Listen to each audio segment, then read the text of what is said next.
bwa Gideyoni Imana yakoreye mu murima n'ibindi igihe cyo kubwariza cye Imana yakoreye mu musatsi Uwiteka ashimwe cyane haleluya Imana yarimubwiye ngo nafata umusatsi awogoshe mbese nawutwike undawuzigame byasobanuraga yuko abakejya bahinga bamwe bazatatana bagatwika bakababazwa ariko hari n'abandi bantu Imana izazigama ndashimira Uwiteka vuba yarizigama turi muri Imana yazigamye turi muri Imana yazigamye Satani atabishaka ariko Imana ikatureshaho twagitunga imbaraga z'Uwiteka Imana ariko Yesu amaze kuza aho tumaze gusoma Yesu ntabwo yaje akora mu bimenyetso yaje akora mu mbaraga tumaze gusoma ngo nijya kuzuka n'ubugingo uwizera naho yaba arapfuye azabaho. Ikaze mwese mukomeje gukurikira Bosco Insight TV channel yanyu channel abanyarwanda kuko mwagiye mwidusaba kenshi ko twakoraho ibiganiro bya gospel.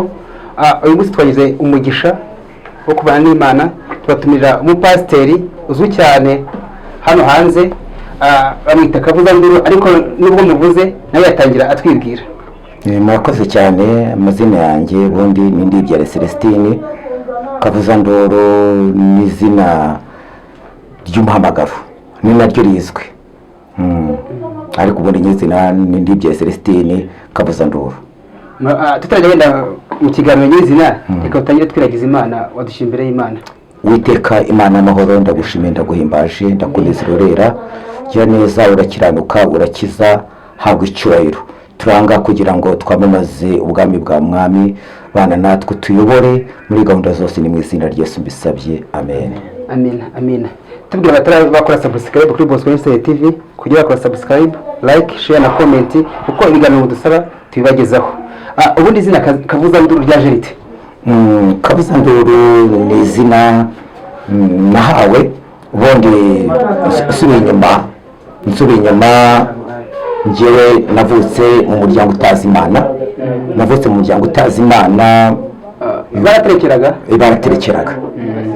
baraterekeraga no kubandwa papa umbyara ari n'umupfumu yari umupfumu isaba umukozi w'Imana yari umupfumu. Burya abapfumu baratandukanye harimo abapfumu abo nabashije kumenya harimo baraguza inzuzi batera inzuzi harimo baraguza inkoko bagafata inkoko akayibaga yarangiza akareba mu mara yayo kwatukura cyangwa se asukundi kuntu agakoresha ubufindo bw'akavuga ati bizakugendekera gutya cyangwa bizakugendekera gutya. Abundi agafata impinga nibe ihe baraguriragaho gatira inzuzi n'agakoresha ubukoni kuri bwe akavugira umuti ndabona inzuzi zikira bizagenda gutya bizagenda gutya inzuzi zeze. Undi nanone agafata urugimbu ikintu cy'inka akavanga n'indi miti yarangiza agashyira mu kanana w'isina agashyira mu kimuga agacana akakoresha ubufindo bw'abereye mu buryo umwotsi uzamuka yarangiza akabigenza gutyo. Rero data umbyara yari umupfumu uragurisha urugimbu ariko burya abantu bajya mu pfumu baragowe umuntu utarizera Yesu ararushye. Uzi ikintu cyanangaje mu bavandimwe rimwe umupfumu gusa aho muri mwageze ni wambaza ndabo bw'izina ry'umuntu byose muvuga mupfumu umugabo yarafite ikibazo cyo kubura urubyaro abana n'umugore we kandi uzi ko akenshi uko abantu bajyaga babivuga ndetse ko biri kugenda bihinduka iyo wabonaga famiye ibuze urubyaro bakundaga guhindura ku mugore ngo niwe utaryara ntabwo bindaga ko ari umugabo utaryara ngo aciye umuryango ahaguruka rero ajyana umugore we bajya kuraguza ageze mupfumu rero abakora agashya yashatse ikibindi cy'amacupa nka 40 cy'amazi agikorera wa mugabo arangije afata umugore we amujyana mu nzu barakinga none akondisi wa mugabo waje kuvuza umugore ngo ajye agenda azenguruka inzu abandi bari mu nzu avuga ngo aramuvura niko icyo kibindi cy'amazi kandi kondisi agomba guhagarara ari uko umupfumu amubwiye ubwo umupfumu rero njyana umugore wa mugabo mu nzu barakinga bwaramuvura nyine marabyumva yaramuvuye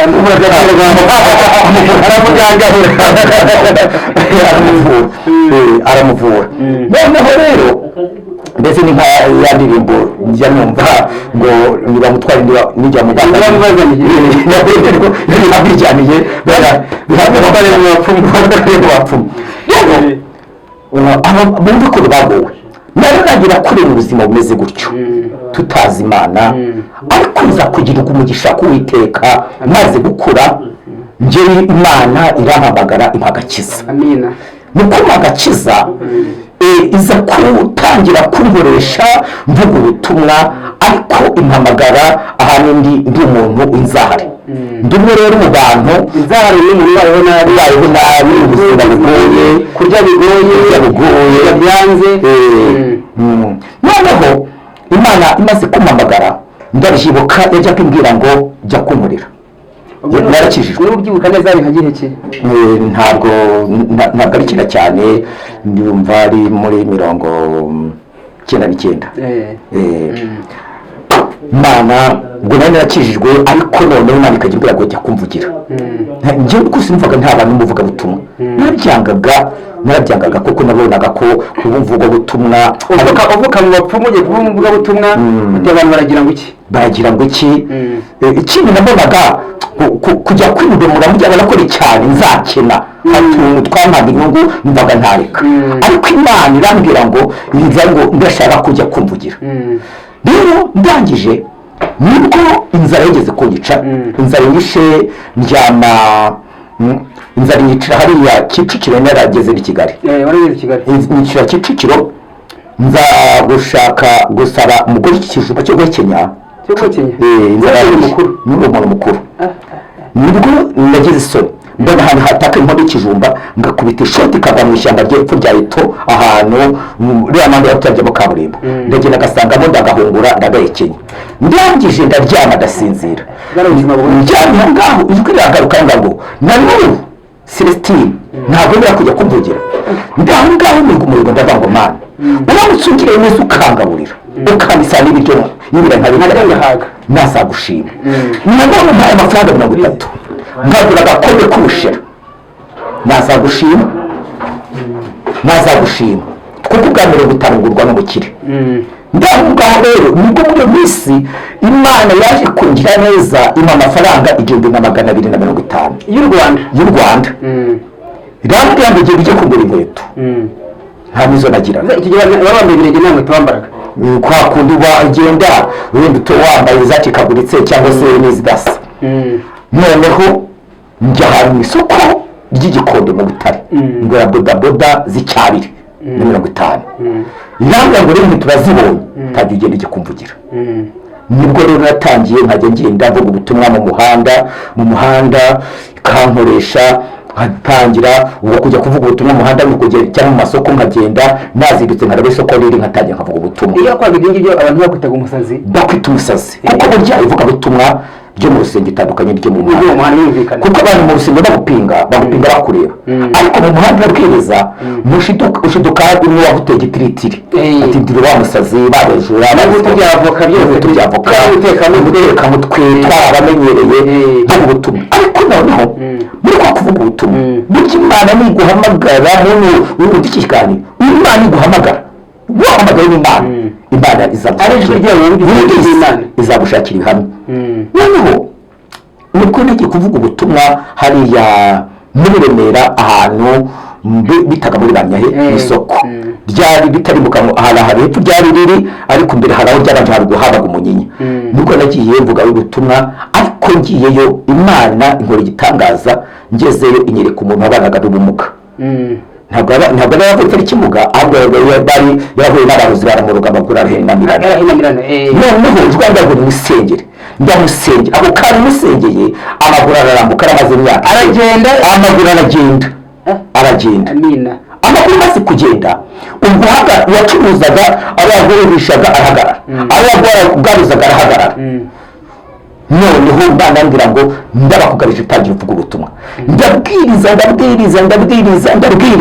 wumva n'ibihano by'Imana bimuretse noneho ni umugabo w'umunyakuri aho Imana none igiye njyana rero nkajya njyayo noneho ngaho rero naho rya zina kavuza nduru ryaturutse induru ziravuga ku naho ngaho byaturutse kandi bitewe n'ubu hari igihe Imana iguhamagara ugakoresha uko ishaka nabaga ndi no mu buzima bugoye rimwe na rimwe ntajya no mu rusengero ngo bamwe n'agatuti kuko mu rusengero akenshi burya ngira baraba no ku myambarire uko usa iki amashuri byose babirebaho ariko aho ngaho rero natangiriye nkajya mvuga ubutumwa cyakoze biza kugenda bigenda neza Imana igenda inzamura noneho ntangira kujya bwiriza no mu rusengero biza kuzagezaho rero mba n'umushumba. Uyu munsi umushumba ndi umushumba ubu wavutse mu bapfumu uyu munsi ari umushumba. Amen. Igitangaza gikomeye cyane. Igitangaza ni ubuntu bw'Imana. Ni ubuntu butangaje. Hanyuma uduhaye incamake ku buhamya bwawe n'amateka yawe muri make ariko hari abantu muri minsi babayeho nabi bafite ubukene bafite inzara babajwe n'umubiri bafite ibibazo byose. Uyu munsi ni ijambo ry'Imana wabaha. Ijambo nababwira nta hantu hari Imana itavana umuntu. Amina. Nta hantu hari Imana itavana umuntu nta n'ahantu heza Imana itamugeza. Niba uko byagenda kose ukubwira bugacya nta joro ridacya. Uyu munsi ushobora kuba uri mu buzima burura ariko ejo amateka yahinduka na nyuma yazera Imana irakora twagiye tubona imirimo y'Imana. Nanjye ndi mu bantu bo guhamya Yesu nagiye mbona imirimo y'Imana. Umugabo w'umunyakuri ibihamya birahari. Amen. Iyo mvuze no gukora arakora kuko kuvuga ko Imana bingana no gukora kwayo. Ijambo ry'Imana bingana no gukora kwayo burya Imana ikubwira ngo mbigenje gutya ndagutabaye kuko uzakumvira kumva abantu benshi bavuga ngo imvugo y'Imana irasharira kubera ko akenshi iyo Imana ikubwira ngo nkoze iki hari mbese ikigeragezo girushaho gusharira ariko byanze bikunze niba ijambo ryavuye mu kanwa k'Uwiteka Imana abitwa barakora batarabeshyeye Imana irakora mpumuriza umuntu mu kigeragezo nta juru ridaca nta rwobo rubaho nta buzima bubi bubaho Imana itavana umuntu nta n'ahantu heza Imana itageza umuntu wayo hanakure cyane habi abaho Imana itavana umuntu nta n'ahantu heza Imana itamugeza Imana iratabara. Bivuze ngo umuntu w'ibibazo wese yihangane yumve ko yiringira Imana Imana iratabara irakora. Ariko kugira ngo bigende neza reka dusome ijambo ry'Imana dusanga hano mu butumwa bwiza bwa Yesu Kristo ko bwanditswe na Yohana ibice byaho 11 turasoma umurongo wa 25 harivuga ngo Yesu aramubwira ati nijye kuzuka n'ubugingo unyizera naho yaba yarapfuye azabaho. Amen. Iri jambo nijye kuzuka n'ubugingo unyizera naho yaba yarapfuye azabaho kuko kuva kera Imana irakora. Imana yakora umuririmbyi wa 15 mu gakiza mu ndirimbo z'agakiza bivuga neza mbisi nubwo yava ijuru kavaho ariko uwizera azabona amasezerano. Bishatse kuvuga ngo mbese ikirere ku ijuru hadahari naho ku isi hadahari ariko gifite ijambo Imana avuganye nawe uzabaho mu mujyi byanze mu cyaro byanze Imana ugifite ijambo uzabaho ibatugeneza aho kuri abantu yakurekura ariko bako Imana azagufata hari jana ko abantu ajya turekura ariko amaboko y'Uwiteka Imana azadufata. Uwiteka ari cyane kuko kuva kera Imana ikora igakora imirimo n'ibitangaza Imana ukoreje n'umunsi yihinduka mu isezerano rya kera Imana itwereka yuko yagiye igaragariza abakozi Imana cyangwa se batubanjirije mu bimenyetso ndetse n'imbaraga kujya cyo kubwa Mose Imana igaragarije mu nkoni ibwira Mose ngo mugaragu wangira bikirimo hejuru y'amazi bwoko bwanjye burabona inzira. Mbese igihe cyo kubwa Mose Imana akora mu nkoni igihe cyo kubwa Samusoni Imana yakoreye mu rwasari rw'indogobe igihe cyo kubwa Yoswa Imana yakoreye mu isanduku Uwiteka ashimwe cyane igihe cyo kubwa Eliya Imana yakoreye muri serwakira mu muriro Imana tugereza niyo mpamvu nanone igihe cyo kubwa Elisa Imana yakoreye mu mwitero igihe cyo kubwa Gideyoni Imana yakoreye mu muriro n'ibindi igihe cyo kubwa Ezekiel Imana yakoreye mu musatsi Uwiteka ashimwe cyane. Haleluya. Imana yamubwiye ngo nafata umusatsi awogoshe ndetse awutwike undawuzigame byasobanuraga yuko abakejya bahiga bamwe bazatatana bagatwika bakababazwa ariko hari abandi bantu Imana izazigama. Ndashimira Uwiteka kuba yarazigama. Turabona ko turi mu Imana yazigamye, turi mu Imana yazigamye Satani atabishaka, ariko Imana ikatubeshaho. Twajya tubona imbaraga z'Uwiteka Imana. Ariko Yesu amaze kuza, aho tumaze gusoma, Yesu ntabwo yaje akora mu bimenyetso, yaje akorera mu mbaraga. Tumaze gusoma ngo nijya kuzuka n'ubugingo, uwizera naho yaba arapfuye azabaho. Bishatse kuvuga ngo uwizera Kristo agiye mbese gupfa tuvuga si uko umuntu apfa ngo bamujyane isoro bamuhambe.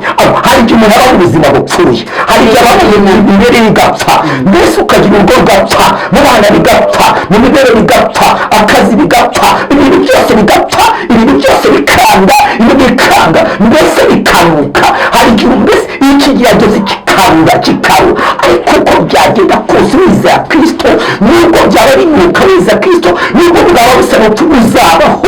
Imana iri mu buzima, atari ubuzima, Imana iri mu buzima, Imana iri mu buzima. Nta hantu hatavana umuntu, nta hantu heza Imana itamugeza, kuko kuvuga ku Uwiteka Imana kungana gukora kwayo. Ushobora kurwara uburwayi wakwivuza bikanga, ariko wasenga Imana ukagira umugisha ku Uwiteka Imana.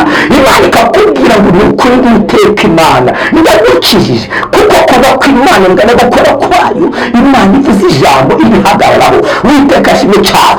Imana itandukanye natwe abantu, Imana itandukanye n'abantu, imikoro Imana itandukanye n'imikoro y'abandi. Uwiteka ntabwo ajya ahinduka, ntabwo ajya ahinduka. Mu kuko k'Uwiteka Imana harimo ubuzima, mu rupfu rwa Yesu harimo ubutabazi. Uwizera nubwo yaba arapfu azabaho. Mbese igihugu byarangiye, ariko gifite kwizera Kristo uzabaho. Imana tujye neza, Imana turengere, Imana yinjira hano natwe. Niyo mpamvu dusoma ijambo ry'Imana, Imana tujye neza. Muri Mariko ibice 11 mu 20 ngo Yesu Kristo agenda ari kumwe n'abigishwa, ngo noneho abona igiti cy'akari ngo tarazimira, ngo arakivuma. Maze kukivuma ngo arigenda. Bukeye mu gitondo ahanyuze ari kumwe n'abigishwa, Petero aravuga ngo dore cya giti Yesu yavuye, dore cyumye, kandi cyumye gihereye mu mizi. Imana ishimwe. Kuki cyumye gihereye mu mizi? Cyumye gihereye mu mizi ni igisobanuro cy'uko Imana ikiza ikibazo ihereye mu mizi, ikakora igisubizo ihereye mu mizi, ikiza indwara ihereye mu mizi, ikiza karande ihereye mu mizi, igitego cyashibuka ikagikura gihereye mu mizi. Cyanditse ngo Imana nayo ikibazo ihereye mu mizi. Mama urukundo, Imana iranga ikigeragezo, Imana iranga izo ndwara, Imana iranga ideni, Imana iranga amarira, kandi ikora ihereye mu mizi. Ijambo ry'Uwiteka Imana Matayo 15:13, uwizera naho yaba arapfuye azazuka.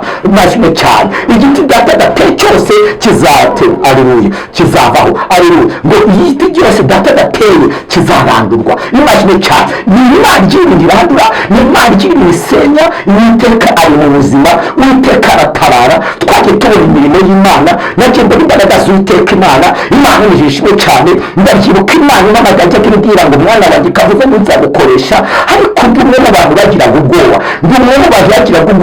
ubundi abanze bakunda kuba ngo kavuga ngo rero n'ubu gihana batagira ubwoba, ariko barambeshyira si ko kuri njyewe ndi umunyabwoba, kuko umuntu wese wambaye inyama n'amaraso agira ubwoba. Imana tugereza. Niyo mpamvu na Pawulo akundaga kwandika akabango munsabire mpabwe gushira amanga. Imana tugereza. Kuko nagiraga ubwoba nkavuga ngo mbese Imana yanjye mpagaze nko mu giterane nkabwira umuntu ngo nandike imbago za hasi igihe nandike nabikundi ko bagiramo amabuye, nkagira ubwoba.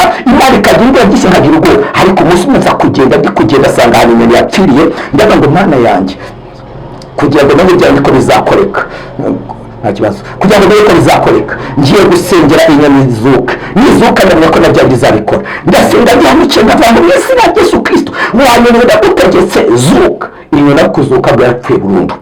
Kumushaka mbona igiti kiriho ubushishi, ndavuga ngo umwana kugira ngo ko yankana no gutegeka bizakunda. Ngiye gusenga umuriro umurizo utwika bushishi bucyeguye hadasigara kamwe. Ndavuga ko nagiye muzabinkoresha. Ndahananikiye ndavuga ngo Yesu na Yesu Kristo ndagutegetse bushishi ubaga bwacyaga mu gitondo ishishi zabaye ikiguri. Uwiteka ashimwe kuko ariko bwami buyobe kuko Kristo nagatinya ubushishi nagatinya inyoni Kristo yatinya mwene muntu nimatugereza ariko umunsi umwe ndaha Uwiteka aza kuntungura antunguza ineza ye antunguza igitangaza nimatugereza ndagiye ko Imana itangira kunkoresha nari ndi mu rusengero ubwo nari ndi mu rusengero ndi mbanza n'umwana rero gapararize gutya bagura ari kurya kunje ngo bimusengere ntangiye kumusengera nsenga nkomirije noneho abanyiterane bamwe bari bakanuye none Imana y'amaguru yarambura imaze kurambura noneho ibwo yari yarambuye ababibonye barikanze barasohoka barirukanga nanjye nubamenya mbonye ibyo bintu narasohotse mbirukanga inyuma kuko ibyo Yesu Kristo ntibimenyerwa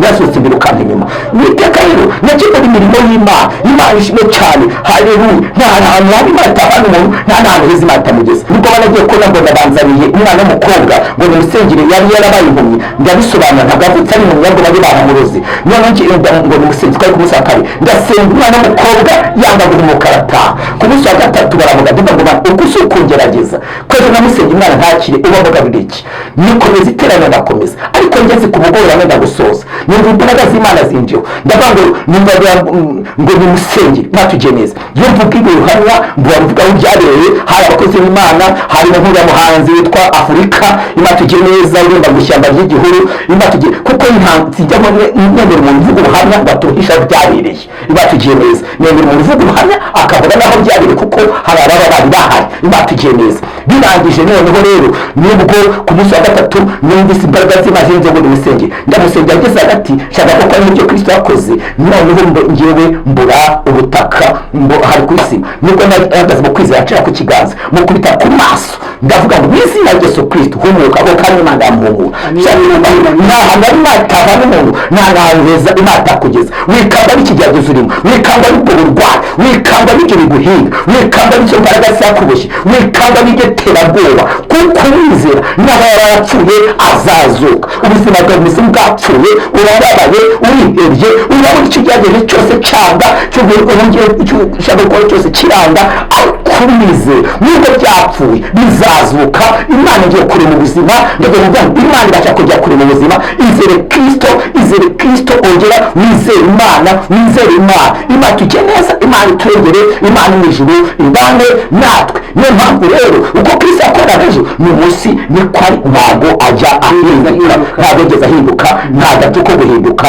ajya agira Imana mu ijuru itugire neza Imana ishimwe cyane haleluya Imana tujye neza Imana turengere abantu benshi rero baheze mu gihirahiro batakaje ibyiringiro batakaje kwizera ariko mu gihe ugira Imana icyizere kuko umwizera Imana yabarapfuye azongeraho Imana izamuzura Imana ikuzure Imana igahagurutse igukore kuri ubwo burwayi kuri diyabete kuri kanseri kuri imitwe kuri ferezite ikore ku gifu ikore kuri amaguru Imana tujye neza ikore kuri amaso reka mbiri umuntu ufite ikibazo cy'ijisho rimwe rihora ririra Imana tujye neza n'ijisho rimwe rihora ririra Imana mukoro mbiri umuntu arababaye ariko Uwiteka yagukoraho Imana ikakuremera ubuzima Imana ikuremera ubuzima ubu n'ubutabazi Uwiteka Imana kuko mwizera naho yabarapfuye azabaho mu izina rya Yesu Kristo amen amen Pastor urakoze cyane rwose ndafashijwe amen kandi badukurikiye rwose barafashijwe nanjye twishimye cyane amen rero tugana ku musozi w'ikiganiro cyacu wadusoreza dusengera dushyira imbere y'Imana reka dusenga Imana ariko mbere yo gusenga arakarimba wabuze ko mu gitabo ngo tubashyireho hanyuma dusenge kuririmba ndabikunda cyane ariko iyo nasaraye bijya bigorana uko byari bimeze kose rero ngo ubutumwa buri cyane ni ubutumwa cyane ni ubutumwa ngo n'ijuru imbere y'Imana mfite umuntu uvugira n'umukuru w'abatambyi kandi yitwa Rukundo mpamya yuko izina ryanjye riri ku mutima we ubwamvugira na mwanzi wamunyirukana hamya yuko izina ryanjye riri ku mutima ubavugira nta mwanzi wamunyirukanaho. Satani yamwibukije gukiranirwa kwanjye, ashaka kunyiheresha njyanumbira ijuru ndeba umukiza wanjye wabintumye byose, kera yaramwongereye nuko sinzarimuka, nderayo ndeba umukiza wanjye wabintumye byose, kera yaramwongereye nuko sinzarimuka. Uwiteka Uwiteka umucamanza antoye w'amaraso, ntancira urubanza rubi, anyita gukiranuka. Aracunguye ngo mbuwe, niko kunyitangira, ubwadapfa singipfuye, jye na Yesu turumwe. Amen. Amina pastor. Urakoze cyane, dusengere. Amen. Imana ihumugisha abakunze kureba iki kiganiro, bakore subscribe, share na comment, ibiganiro byacu nakagaruka. Kandi abakozi b'Imana nk'aba buzuye amavuta, bafite amavuta y'Imana, tuba tubazanira inshuro nyinshi. Amen. Reka twubahe Imana dusenge. Uri Imana yera, Imana amahoro, ndagushimiye ndaguhimbaje ndakunezera, urera cyane, urakiranuka, urakiza, habwa icyubahiro. Nyamara murengezi wanjye bane natwe, boko turwanira kuturengera muri byose, uhabwa icyubahiro, ushyirwe hejuru, udukomereza amaboko. Kandi ijambo ryatubwiye ngo ukwizera naho yaba yarapfuye azabaho, azazuka, azabona ubuzima. Rengera ubwoko bwawe, abarwayi bakize, abababaye, buri muntu wese mwami abona ukuboko kwawe, mu izina rya Yesu Kristo mbisabye, amen. Nimuzangeza telefoni ni 0788 666 47 Uwiteka aduhana umugisha. Ushaka kumutera inkunga cyangwa ushaka gutera inkunga Bosco TV, izo nimero nize 0788 15 14 770. Imana iduhe umugisha, twagura ubwami bwayo mu izina rya Yesu, nicyo mbasabira nanjye nisabira. Amina. Amen.